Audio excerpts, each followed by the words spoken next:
우리가 마음의 뿌림을 받아 악한 양심으로부터 벗어나고 몸은 맑은 물로 씻음을 받았으니 참마음과 온전한 믿음으로 하나님께 나아가자. 아멘. 전능하사 천지를 만드신 하나님 아버지를 내가 믿사오며 그 외아들 우리 주 예수 그리스도를 믿사오니 이는 성령으로 잉태하사 동정녀 마리아에게 나시고 본디오 빌라도에게 고난을 받으사 십자가에 못 박혀 죽으시고 장사한 지 사흘 만에 죽은 자 가운데서 다시 살아나시며 하늘에 오르사 전능하신 하나님 우편에 앉아 계시다가 저리로서 산자와 죽은 자를 심판하러 오시리라.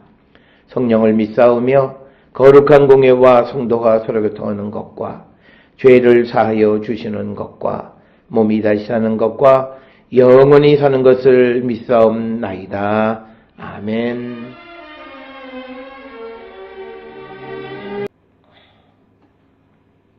오늘 이 시간 우리에게 주시는 하나님의 말씀 마태복음 14장 1절로 12절의 말씀이 되겠습니다.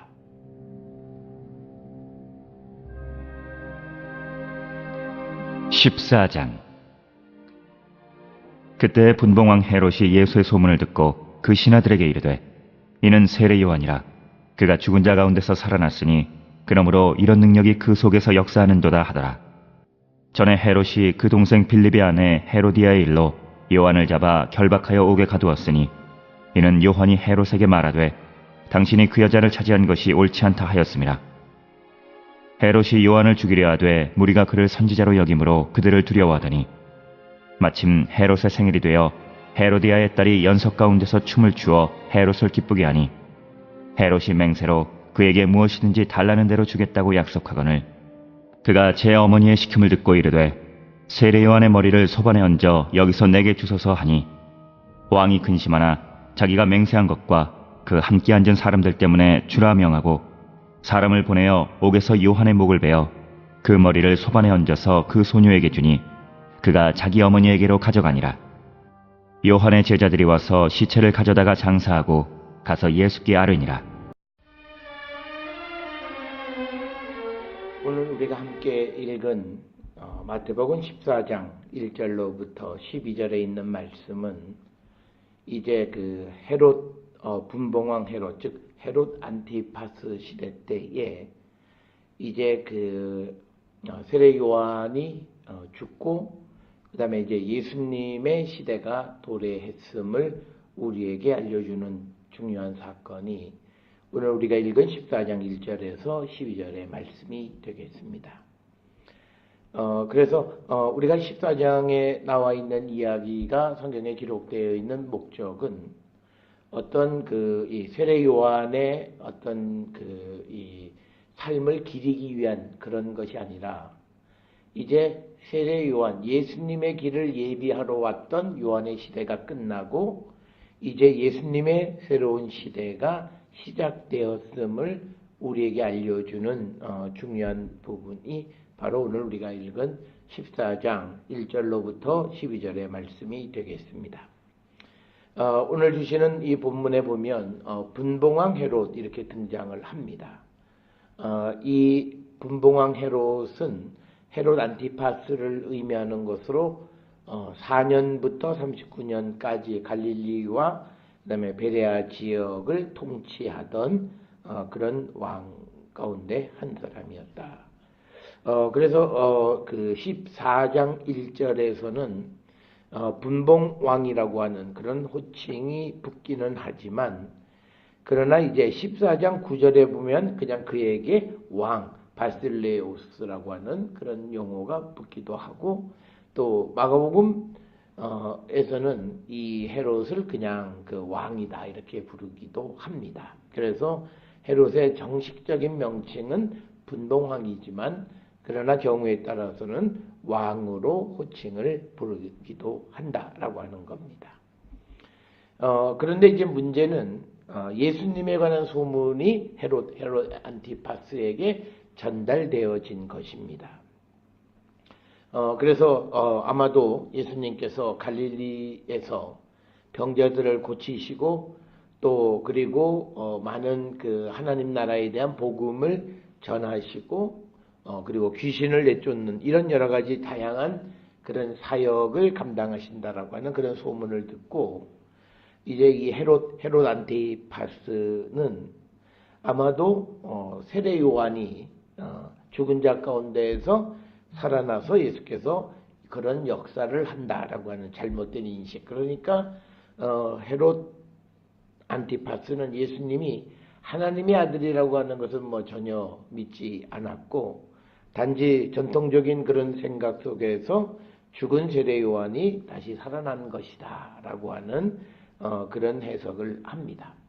자, 우리가 마태복음에서 보면 예수님께서 이적을 행하시는 것에 대해서 일부 서기관과 바리새인들은 바알세불을 힘입어서 귀신을 내쫓는다 이렇게 설명을 하고 또 오늘 등장하는 분봉왕 헤롯 즉 헤롯 안티파스 같은 경우에는 세례 요한이 살아나서 이런 능력을 행한다 이렇게 잘못된 예수님에 대한 인식을 우리에게 보여주고 있습니다.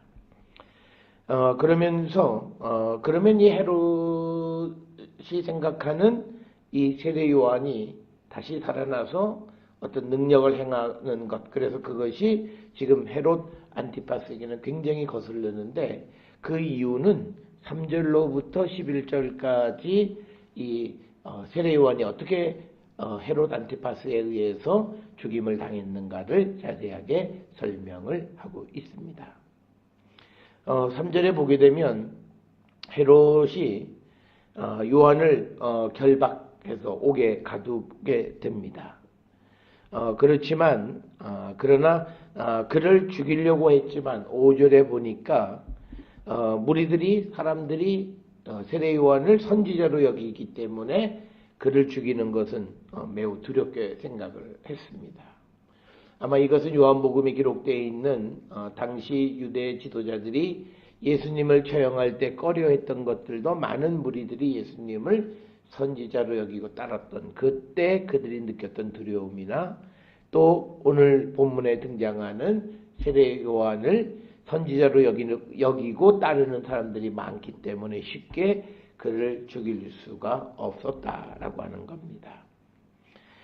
그래서 이제 이 헤롯이 생일이 되었을 때 헤로디아의 딸이 춤을 추면서 헤롯을 기쁘게 합니다. 그때 헤롯이 너무 성급한 약속을 합니다. 무엇이든지 원하면 다 주겠다라고 약속을 합니다.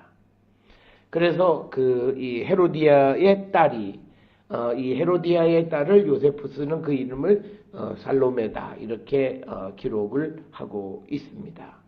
그가 그 어머니에게 어떻게 하면 되겠는가? 그래서 그 어머니 헤로디아는 세례 요한의 머리를 쟁반에 담아서 달라 이렇게 말하라고 시킵니다. 그래서 이제 이 헤로디아의 딸 그가 헤롯에게 이제 세례 요한의 머리를 달라 이렇게 약속을 합니다. 그렇게 되니까 왕이 즉 헤롯 안티파스가 자기가 한 맹세 약속이 있기 때문에 어쩔 수 없어서 사람을 옥에 보내서 그 요한의 목을 베고 그 머리를 소반에 얹어서 헤로디아의 딸에게 주었고 또 그 딸은 그것을 자기 어머니에게 가져다 주었다라고 하는 겁니다. 자, 그래서 이렇게 해서 요한의 시대가 끝났는데 그러면 왜 헤롯이 요한을 가두었는가라고 하는 겁니다. 그거는 3절에 보면 동생 빌립의 아내 헤로디아의 일 때문이었다라고 하는 겁니다. 이것은 뭐냐면 헤롯이 자기 동생 빌립의 아내 헤로디아를 취하는 것에 대해서 이 세례 요한이 비판한 겁니다. 특별히 이 레위기의 18장 16절에 보게 되면 형제의 아내를 탐내서는 안 된다, 취해서는 안 된다 이런 기록이 되어 있는데 지금 요한이 지적하는 것은 헤롯이 그 동생 빌립의 아내를 또 취하는 그런 일을 저지르기 때문에 그것이 옳지 않다고 비판했기 때문입니다. 여기서 보면 선지자 역할을 하는 세례 요한은 하나님의 말씀에 옳지 않은 것에 대해서 자신이 어떤 위험에 처할 줄도 알면서도 그 위험을 무릅쓰고 이제 그 헤롯이 한 행위를 비판하는 것을 볼 수 있습니다. 따라서 우리도 이 세례 요한과 같이 정직한 삶, 그리고 용기 있는 삶, 그런 삶을 우리는 살아가야 합니다. 특별히 오늘 하루를 우리가 지나면서 우리의 삶이 정말 말씀 앞에 정직했고 또 그리고 우리가 용기 있는 삶을 살았는가 한 번쯤 돌아볼 필요가 있습니다. 그래서 세례 요한이 헤롯의 행위를 비판했고 그것 때문에 그를 옥에 가두었다. 헤롯이 세례 요한을 어디에 가두었는지 성경에 잘 기록이 되어 있지 않아요. 그러나 이 요세푸스의 기록에 의하면 사해 동쪽에서 8km 정도 떨어져 있는 베레아 지역의 마케루스라고 하는 곳에 감옥에다가 세례 요한을 가두었다 이렇게 기록하고 있습니다. 그렇지만 이런 주장은 마가복음 6장 27절 등과 비교해 보면 또 그렇게 주장할 만한 견해는 아니다라고 하는 겁니다.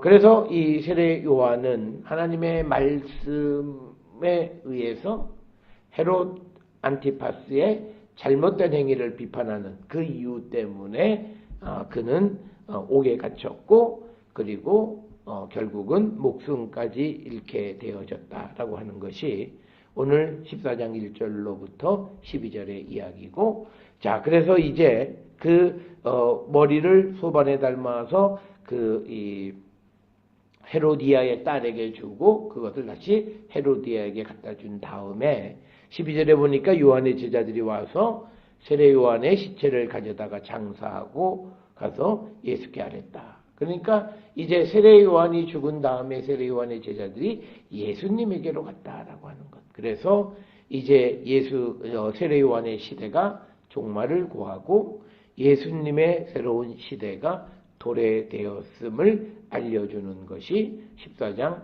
1절로부터 12절. 그래서 이제부터 마태복음에서는 본격적인 예수 그리스도께서 이제 그리스도로서의 하나님의 아들로서 이 땅에 보냄을 받은 자의 본격적인 역할이 시작되어짐을 우리가 알 수 있습니다.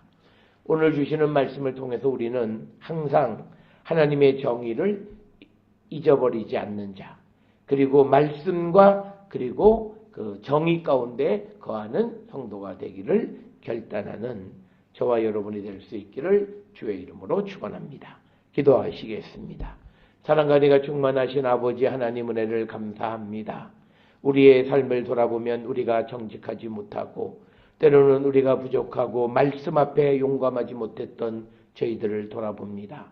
오늘 세례 요한은 자신의 삶이 어떤 위험에 처할 줄도 알면서도 말씀에 어긋난 것을 지적함으로 옥에 갇히고 결국 생명을 잃어버리는 것을 봅니다. 아버지, 우리도 말씀에 정직한 자, 말씀에 용기 있는 삶을 살아가는 거룩한 백성이 되게 우리를 인도하시고 복내려 주시옵소서. 그래서 이 땅에 하나님의 나라를 세워가는 일에 앞장서는 저희들 되게 인도하시고 복내려 주시옵소서. 예수님의 이름으로 기도드렸사옵나이다. 아멘.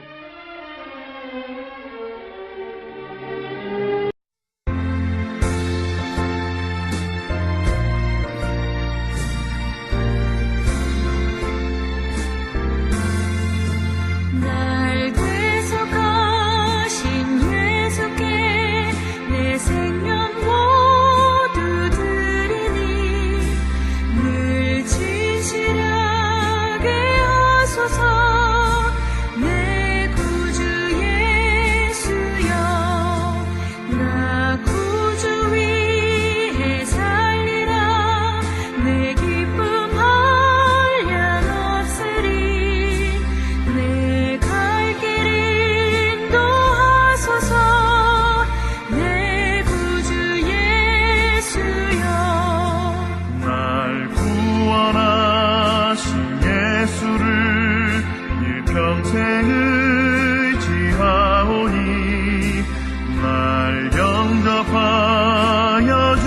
인도하소서.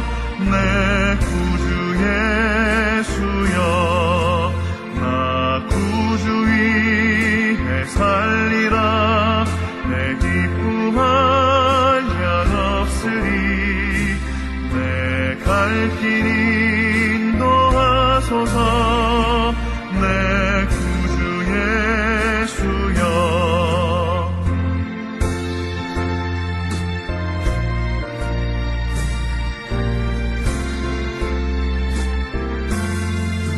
주 십자가에 달리사 날 자유하게 했으니 내 몸과 마음을 주 위해 다 쓰게 하소서. 나 구주 위에 살리라. 내 기쁨할 양 없으리. 내 갈 길 인도하소서. 내 구주 예수여. 아멘.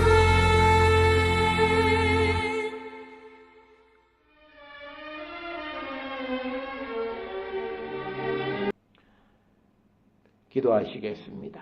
이제는 우리 주 예수 그리스도의 은혜와 하나님 아버지의 무한하신 사랑과 성령의 위로교통 역사하심이 하나님의 정의를 잊어버리지 않고 용감하게 말씀대로 살아가기를 결단하며 세상을 향해 나가는 우리 모든 성도들 머리 위에 지금으로부터 영원토록 함께 할지어다. 아멘. 주여